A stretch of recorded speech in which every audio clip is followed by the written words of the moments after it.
Bonjour, bonsoir à toi qui passes par là, j'espère que tout va bien de ton côté.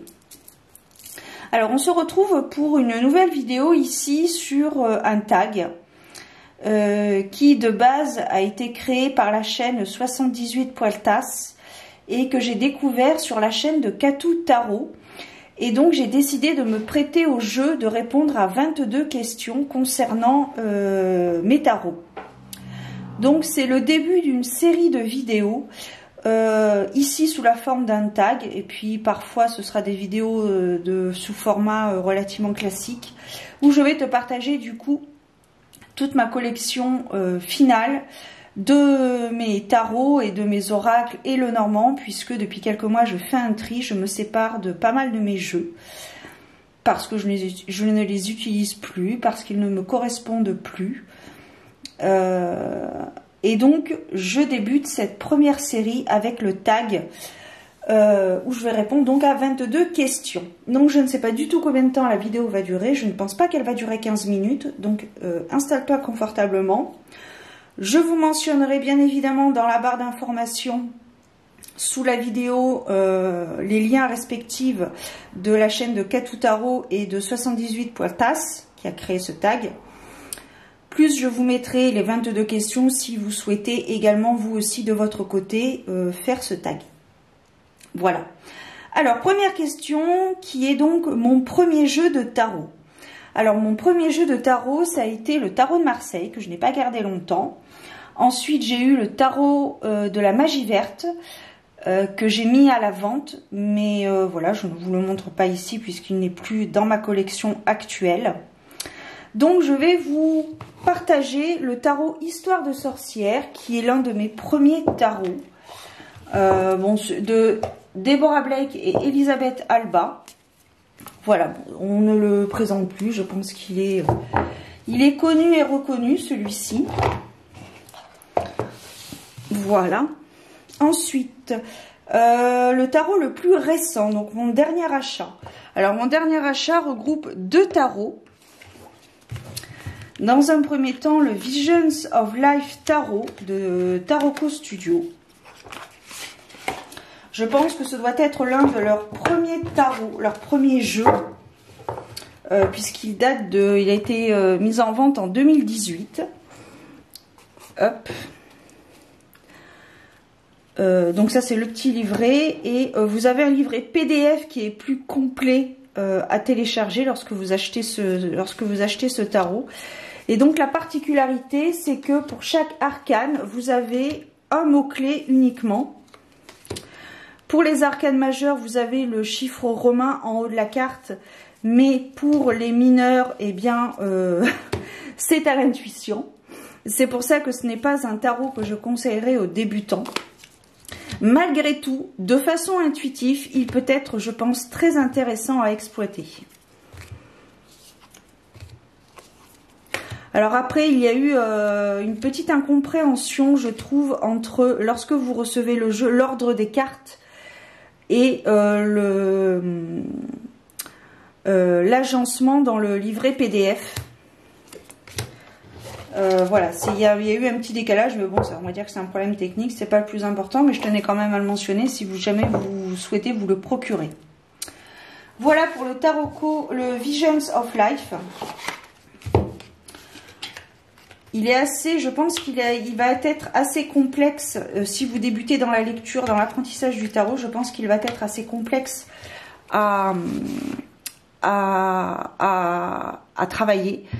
Donc, mais l'un dans l'autre, si vous êtes intuitif, de façon intuitive, il peut être tout à fait utilisable. Et donc le dernier aussi, c'est ma dernière commande, c'est le Vacant House Tarot du groupe Vermillon. Voilà, donc là j'aime beaucoup, ça faisait un petit moment que je l'avais repéré ce tarot, mais je voulais attendre un petit peu justement que je puisse commander le Visions of Life pour éviter 2 fois des frais de port. Donc voilà, j'ai préféré attendre et le commander en même temps que le Visions of Life. Donc ici le Vacant House Tarot, c'est l'histoire d'une jeune et charmante sorcière qui vit dans un manoir au 18e ou 19e siècle.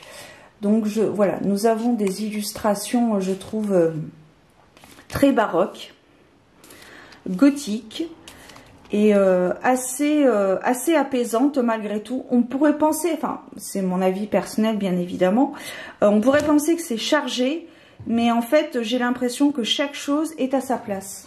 Chaque élément a sa place. Voilà.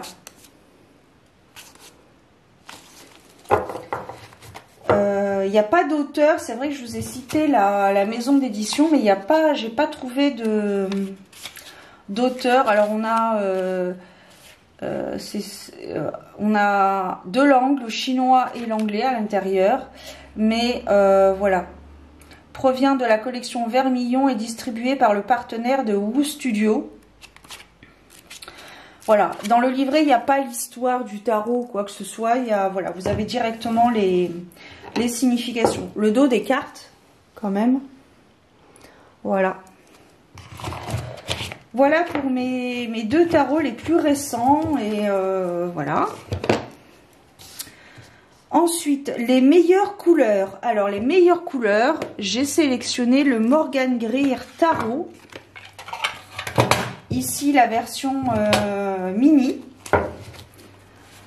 Voilà, je trouve que les couleurs sont absolument magnifiques. Elles sont tape à l'œil sans lettres. Et c'est pas non plus, je trouve, une agression. Elles sont prononcées, mais voilà. Je trouve qu'ils sont assez colorés. Assez ajustés. Et le deuxième tarot coloré, le plus coloré que je peux avoir, que j'ai, c'est le Rainbow Tarot de Sonia Lazzo, qui, entre parenthèses, a un compte Instagram, une boutique Etsy qui revend des... Elle crée des vêtements, voilà, et je trouve que c'est super chouette. Bon après, je crois que j'avais regardé qu'elle soit elle livrait en France, soit livrait pas en France, soit livrait en France, mais avec des frais de douane assez exorbitants. Donc bon, néanmoins j'aime beaucoup parce que voilà, c'est très coloré, moins agressif je trouve peut-être que le Morgan Greer.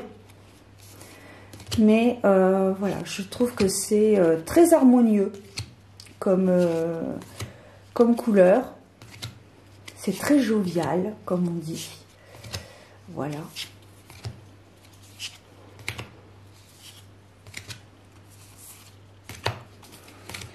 Voilà. Alors c'est un tarot qui est livré sans livret. Voilà. Voilà, le dos de carte est superbe aussi. J'aurais pu l'inclure, j'y avais pensé à le sélectionner dans la question du dos de carte, mais vu que Katou Tarot l'avait déjà fait, j'ai repris un autre, j'ai pris un autre dos de carte que j'aime beaucoup aussi. Ensuite, les meilleurs visages. Donc pour ça, j'ai sélectionné le tarot Lunasol. Ici, parce que je trouve que les visages sont assez expressifs. Voilà. Les couleurs sont belles aussi. Un tarot assez harmonieux, je trouve. Voilà, que j'ai un peu customisé parce que si vous vous le procurez, vous avez des bordures blanches. Moi, je les ai coupées et j'ai arrondi le coin des cartes. Mais voilà. Et j'aime beaucoup. Alors, à chaque fois que je vois cette carte, je pense toujours à Katou Tarot, parce que je me souviens que dans une vidéo, elle avait fait référence à son amoureuse. Et j'ai trouvé ça trop mignon. Donc, voilà. C'est un petit souvenir. Voilà pour le tarot Lunasol. Meilleur visage Lunasol, le plus large. Alors pour le plus large, j'ai sélectionné le Nameless One. Je vais dézoomer un petit peu d'ailleurs. Le Nameless One de Alexandria Huntington, je crois de mémoire. Alexandria Huntington. Donc ici, nous sommes sur un tarot oracle qui est assez dur. Je ne sais pas pourquoi je suis toujours attirée par des jeux pas simples, mais bon, soit. Donc c'est un tarot assez particulier, assez large, parce que si on reprend par exemple une carte du... Voilà, on voit que... Hop là, voilà, c'est plus large. Hein. C'est plus large qu'un tarot classique. C'est le plus large que j'ai. Donc voilà. Je le trouve assez mystérieux, magique, très introspectif. Voilà, assez particulier, hein, bien évidemment. Ça ne plaira pas à tout le monde, mais voilà, c'est comme ça. Moi, il me plaît. Donc je l'ai remis dans sa boîte. Parce qu'avec fut un temps, je l'avais mis dans une pochette. Parce que justement, je le trouvais trop sombre. Et puis finalement, vu comme j'ai réorganisé ma tarothèque, c'est plus simple pour moi de le laisser dans sa boîte. Donc du coup, je l'ai remis dans sa boîte originelle. Et il ne s'en porte pas plus mal. Voilà, voilà, voilà.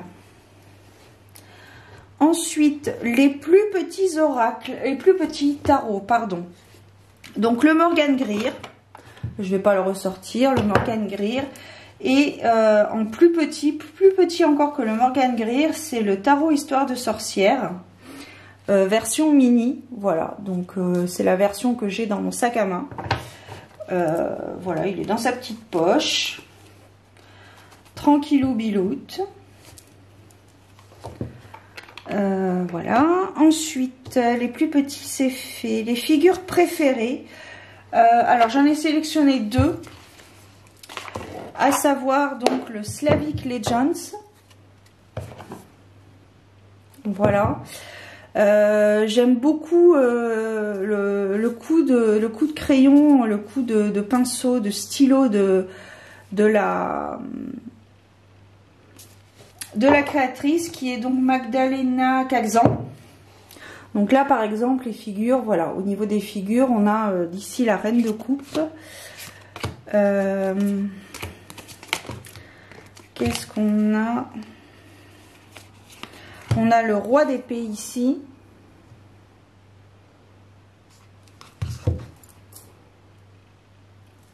J'aime beaucoup l'expression des visages. Et les figures, je trouve, sont superbes. En fait, toutes les cartes, j'aime toutes les cartes. Tu vois, même le 9 de coins, le 9 de pentacle. Et bon, en fait, j'aime toutes les cartes. Donc, ça, j'ai pas beaucoup réfléchi. Ici, on a le cavalier d'épée. J'aime beaucoup cette ambiance. Voilà. Donc, toutes les cartes et notamment donc les cartes de figure. Et j'ai aussi sélectionné le 4 tarot de Taylor Brine, qui est donc un tarot sur les chats. Donc par exemple, si on prend voilà la reine d'épée ici, le page de bâton, j'aime beaucoup, je crois que c'est un tarot qu'elle a fait au stylo bille, qu'elle a fait uniquement au stylo bille. Donc la reine de pentacle, regardez-moi cette beauté, j'aime beaucoup. La reine de bâton, j'aime beaucoup ce, ouais, j'aime beaucoup ce jeu. Je l'utilise pas assez, mais je le garde quand même parce que voilà, j'ai un attrait particulier avec les chats et qui plus est les tarots en plus. Donc voilà, voilou.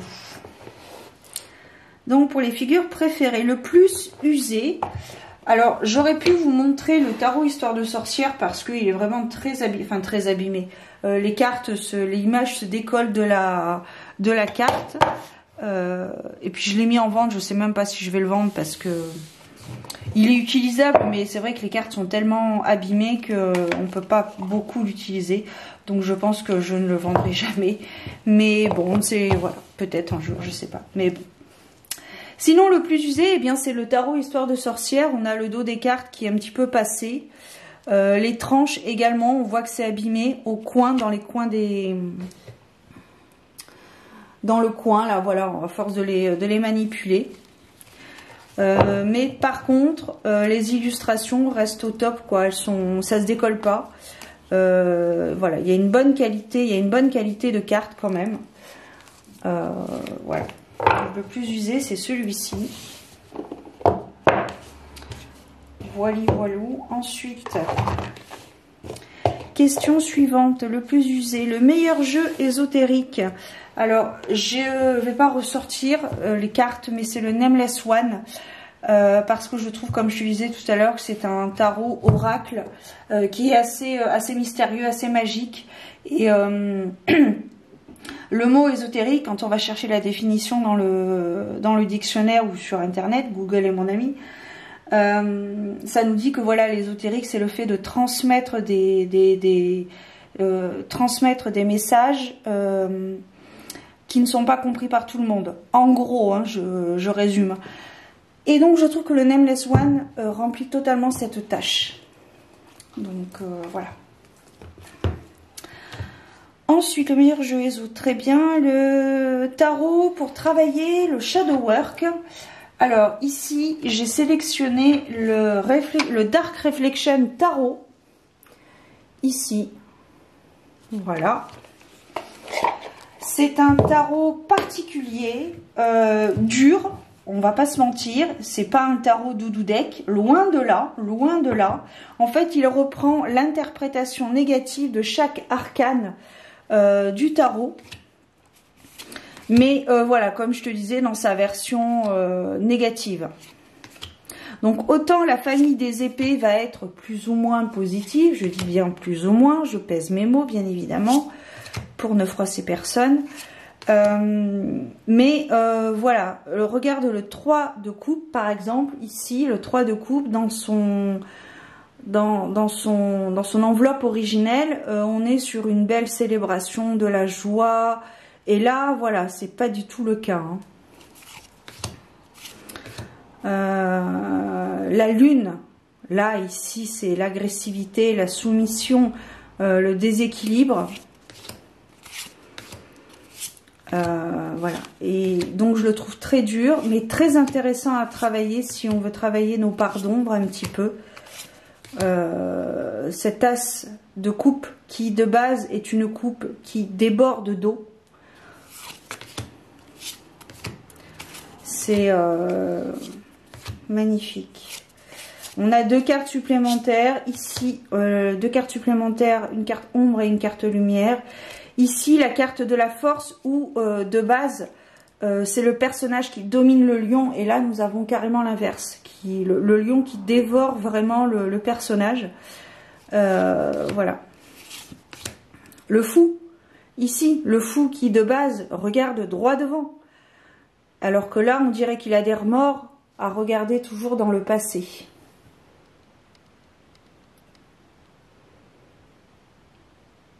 Voilà. Il regarde toujours dans le passé et voilà, comme si il n'était pas sûr de lui, quoi. Voilà.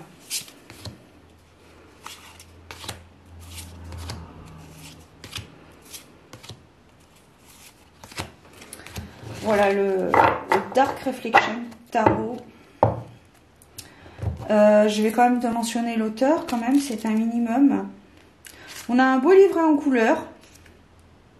Alors c'est la Muchi Design. Ou la Muki Design, je ne sais pas comment ça se prononce. Je me l'étais procuré sur sa boutique Etsy. Et d'ailleurs, j'en avais profité, je me suis fait un petit peu plaisir sur cette commande. Je l'avais également commandé des pochons, des pochettes. Donc voilà. Il est de très très bonne qualité. Enfin, vraiment, je ne regrette pas mon achat. Et pas de frais de douane, puisque je crois que ça vient de Slovénie. Donc voilà, il n'y a pas de frais de douane et ça, on aime. Meilleur jeu, travail de l'ombre, le dos de carte que je préfère. Donc c'est là, voilà. Alors effectivement, comme Katou Tarot le disait très justement, le Rainbow Tarot, j'adore son dos de carte qui est très coloré. Mais pour le coup, pour ne pas faire doublon, je vais plutôt opter pour le dos de carte du Modern Love Tarot. Ici. Voilà, je trouve le dos superbe. Il n'y a rien à redire. J'aime beaucoup. Et puis en plus, les cartes se mélangent très très bien. Et ce que j'aime bien dans ce tarot aussi, c'est qu'il reprend des scènes de vie actuelles. Et je trouve ça c'est bien, quoi. C'est très très bien.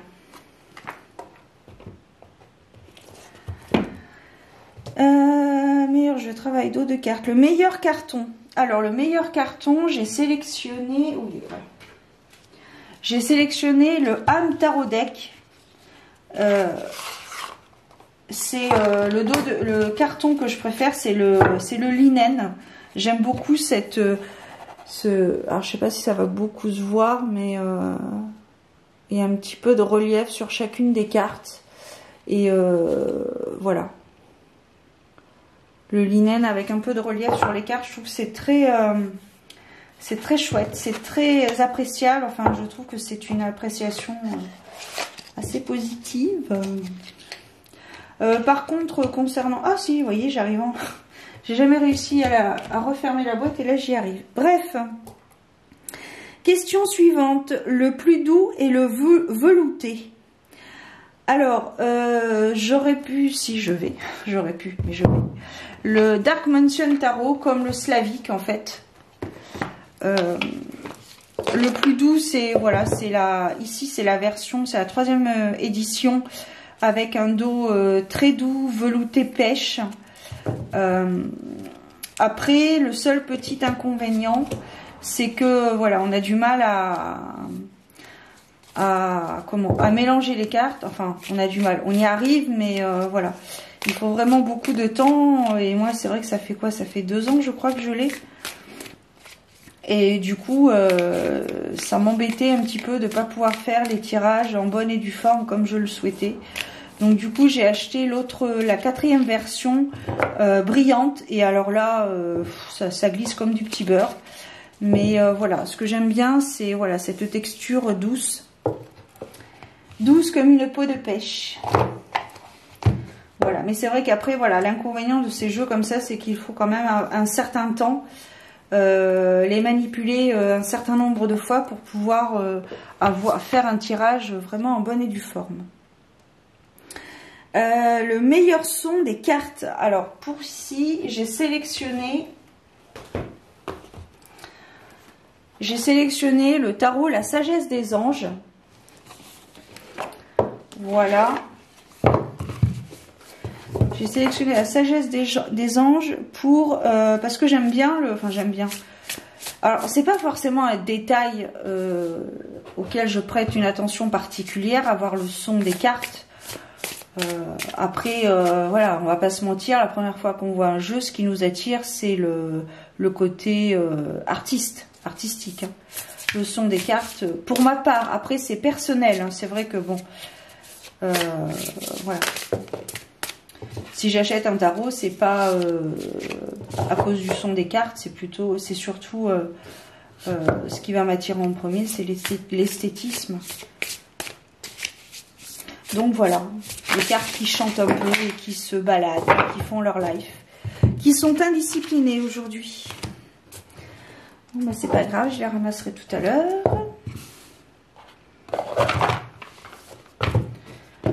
Hop. La Sagesse des Anges de Radlake Valentine avec des illustrations de Dan Craig. C'est un bon tarot doudou deck d'ailleurs. L'Incompris. Alors j'en avais sélectionné 2 et puis finalement le premier je l'ai barré. Donc je vais prendre celui que j'avais gardé. C'est l'énigme Da Vinci Tarot de Kathleen Matthews. Donc c'est un incompris parce que je n'y arrive pas. Mais je le garde quand même en collector parce que il y a toutes les œuvres de Léonard de Vinci dans ce tarot. J'aurais pu aussi le mettre dans le tarot que je n'arrive pas à maîtriser. Mais voilà, ce que j'aime, c'est vraiment le côté historique, le côté collection qu'on peut avoir. Voilà, parce qu'il n'est pas forcément facile à maîtriser. Et pour moi, c'est un incompris parce que je ne le comprends pas trop. Mais voilà, après, j'ai pas cherché beaucoup à travailler avec, mais voilà, je l'avais surtout acheté pour le côté historique, le côté Léonard de Vinci et toutes ces œuvres en fait, tous ces modes de fonctionnement, ces créations qu'il a pu faire. Voilà, je le garde surtout pour le côté collector, le côté historique. En français, donc ça on aime, hein. Je suis pas sûre si je l'avais gardé s'il avait été en anglais, si que je l'aurais gardé, mais bon, soit, je l'ai gardé en français, c'est parfait. Voilà. Du coup finalement, ouais, cette vidéo sera peut-être pas si longue que ça. Le meilleur jeu ancien ou historique, donc celui-ci, voilà. Parce que le tarot le plus ancien, ben, ça aurait été le tarot de la magie verte. Mais voilà, donc j'ai pris le tarot historique. Donc c'est le tarot original 1909. Voilà. Avec un dos comme ceci. Et qui reprend donc les illustrations originales du Rider-Waite-Smith. Voilà. Et ce que j'aime bien faire aussi quand je me plonge dans la définition et l'apprentissage d'une carte de tarot, c'est toujours avoir un comparatif avec plusieurs tarots et notamment l'interprétation bien évidemment du Rider-Waite-Smith original. Voilà.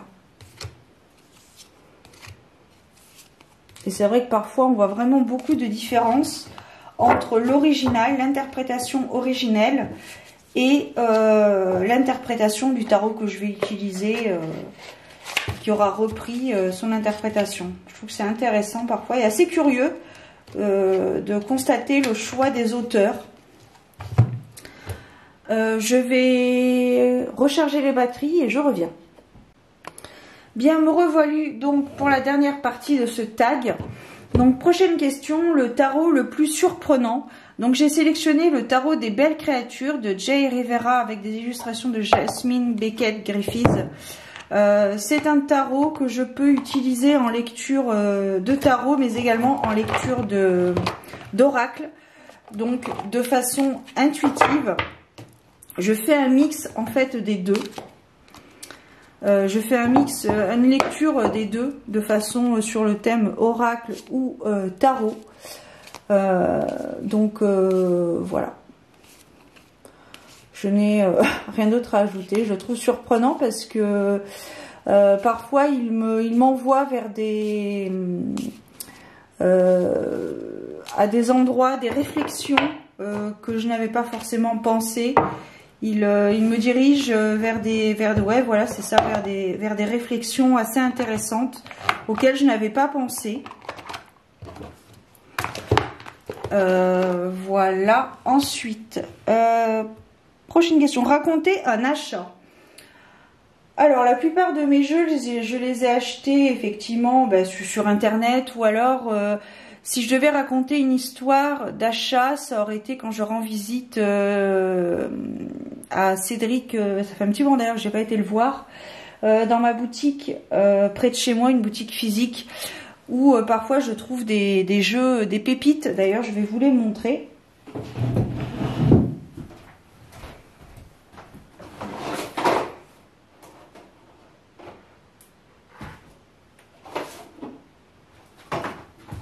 C'est des achats auxquels je n'avais pas pensé, mais quand j'ai vu les jeux, j'ai tout de suite été attirée par eux. Tout d'abord, les tarots celtiques. Voilà, dès que je l'ai vu, j'ai tout de suite été attirée par ce jeu, donc je l'ai tout de suite acheté. Donc c'est un tarot d'occasion. Voilà, après j'avais aussi acheté celui-ci, les cartes de la magie blanche. Mais après, raconter un achat, ce que je trouve intéressant, appréciable, c'est lorsque nous avons des petits goodies avec nos commandes. Voilà, c'est tous les créateurs ne le font pas. Et je trouve que c'est intéressant, c'est appréciable. Voilà, intéressant, bon, c'est pas le bon mot, mais c'est vrai que c'est appréciable. Voilà, sinon après, bon, j'ai pas d'histoire particulière. Un tarot dont je fais les tirages pour moi-même. Donc il y a le Dark Mansion Tarot, qui est donc juste ici, que je ne vais pas ressortir, que je ne te l'ai pas montré. Ah si, je te l'ai montré pour le plus doux et velouté. Donc le Dark Mansion Tarot que j'utilise pour moi, mais dans sa version brillante. Et également, bien sûr, le Triomphi. Le Triomphi que j'utilise pour mes tirages perso. Parce que je trouve qu'il m'apporte énormément de pistes, de guidance, de réflexion. Et je trouve qu'il y a une belle connexion entre lui et moi. Et j'aime beaucoup l'utiliser. Je l'apprécie particulièrement. Voilà, le Triomphi de la Luna. Ensuite, le plus difficile à maîtriser. Alors, dans sa vidéo, Katou Tarot avait fait une petite parenthèse sur le fait de maîtriser un tarot. Alors, je sais plus trop ce qu'elle avait dit, mais c'est vrai qu'il nous faut... Enfin, je pense, de par mon expérience personnelle, j'ai toujours eu besoin d'un temps d'adaptation, entre guillemets, pour chaque tarot, parce qu'il y a des tarots qui ont leur propre énergie, il y a des tarots qui ont leur propre système bien à eux, et c'est vrai qu'il faut toujours un temps d'adaptation, je dirais, pour maîtriser un tarot, ne serait-ce que par l'apprentissage du tarot original, celui-ci. Il y a un temps de maîtrise, il y a un temps d'apprentissage, donc voilà. Ensuite, le plus difficile à maîtriser, alors là j'ai pas beaucoup hésité, c'est The Bohemian Gothic Tarot. Hop. Donc ici, je ne conseille pas du tout aux débutants celui-ci. J'avais fait les tranches noires. Quand vous le recevez, vous avez les tranches neutres. Je les ai colorisées, enfin colorisées. Le noir n'est pas une couleur, mais j'ai fait les tranches en noir. Donc, je trouve que il demande quand même une certaine maîtrise, justement, un certain temps. Une certaine peut-être introspection avec... j'aime pas du tout cette carte par exemple, tu vois, le 4 de Pentacle. J'aime pas du tout ce personnage. Il ne m'attire absolument pas. Alors que ça ne correspond pas à la carte par exemple originale. La 4 de Pentacle. Si je la trouve, bien évidemment, je t'invite à aller te faire peut-être faire chauffer ta boisson chaude le temps que je retrouve la carte, bien sûr. Parce que, évidemment, je ne vais pas la trouver puisque c'est pas préparé forcément. Ah ben si, la voilà. Tu vois.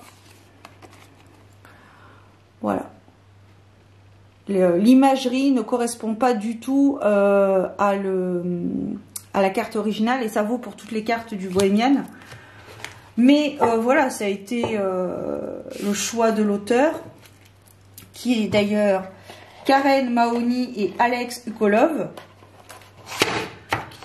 Mais néanmoins, je trouve qu'il a une énergie assez particulière. Il a, pour moi, par rapport à mon expérience avec lui, je trouve qu'il n'a pas forcément une énergie sombre, malgré l'ambiance du jeu. Voilà. Je le trouve très très chouette. Voilà. Je crois que je t'avais fait une présentation de ce tarot. Voilà. Je le trouve très beau esthétiquement parlant. Il a une façon... cet ermite est magnifique.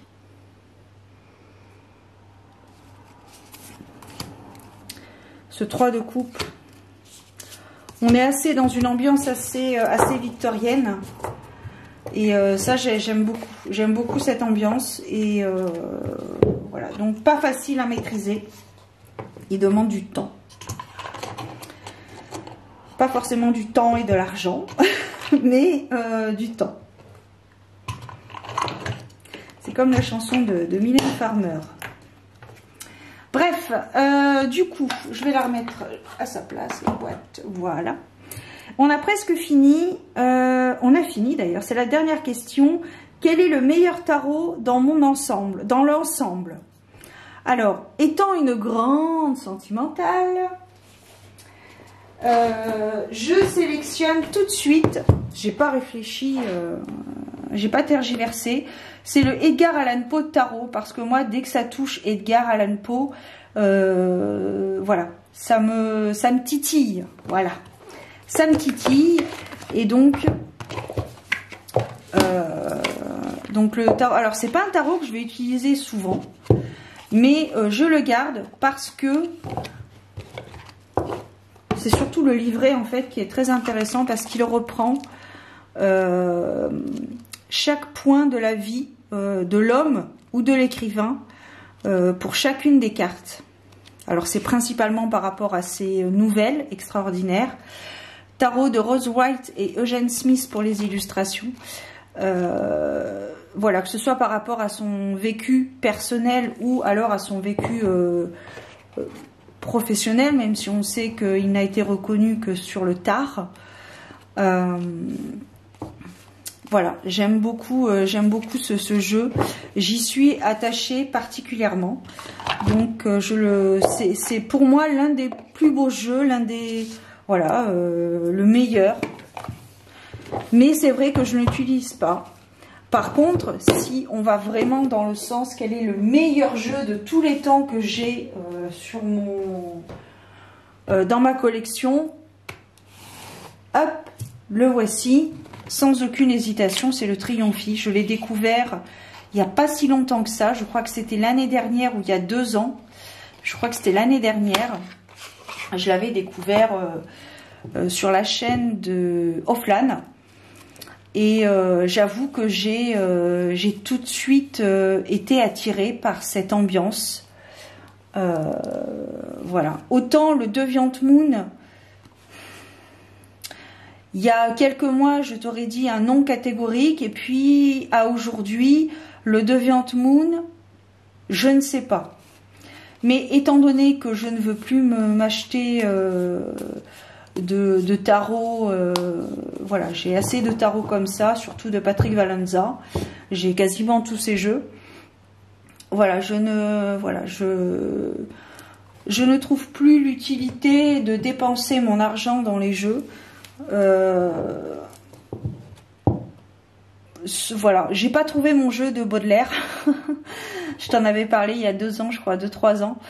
Je n'ai pas trouvé mon jeu de Baudelaire, pardon, Charles Baudelaire. Si un jour il en sort un, je l'achèterai s'il m'intéresse, s'il m'attire. Mais voilà, mis à part ça, je pense avoir une belle collection de jeux divinatoires, que ce soit en termes de tarot, d'oracle ou de Lenormand. Et donc maintenant, je préfère investir ailleurs. Voilà, les choses bougent, les gens évoluent, et puis voilà, des remises en question, etc., etc. Je ne vais pas m'étaler là-dessus. Ce pourquoi j'ai décidé de faire un certain nombre de vidéos pour vous partager ma collection finale de jeux. Voilà, amis cartomanciens, cartomanciennes, si vous passez par là. J'espère que vous aurez passé un agréable moment en ma compagnie. Je vous souhaite plein de belles choses. Prenez bien soin de vous. Et je vous dis à très bientôt ou pas. Bah si, forcément, puisque je vais faire cette série de vidéos. Donc à bientôt, mais je sais pas quand. Pour d'autres vidéos, pour vous partager. Donc, mais je pense que la prochaine vidéo concernera les oracles. Et il se peut que je reprenne d'ailleurs ce même tag. Voilà, faut que je réfléchisse. Voilà. Allez, prenez soin de vous. À bientôt. Ciao.